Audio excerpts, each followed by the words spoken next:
എന്തിനാ എന്തിനാ മീര നീ എന്നെ ഇങ്ങനെ സ്നേഹിക്കണത്? കണ്ടിട്ടുണ്ടോ മാഷ് തൃശൂർ പൂരം?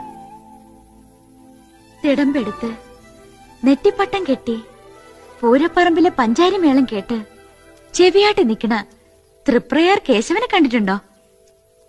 ആ ഒറ്റക്കൊമ്പനെ. എന്തിനാ എന്തിനാ കുട്ടികൾ അതിനെ സ്നേഹിക്കണേ, ആരാധിക്കണേ? ആ തലയെടുപ്പൊന്ന് കാണാൻ, ആ ചിഹ്നം വിളി ഒന്ന് കേൾക്കാൻ, പിന്നെ അതിന്റെ വാലിലെ ഒരു രോമം വെട്ടിയെടുത്ത് വളച്ചു കെട്ടി ഒരു സ്വർണമോതിരം ഉണ്ടാക്കി വിരലിലിടാൻ,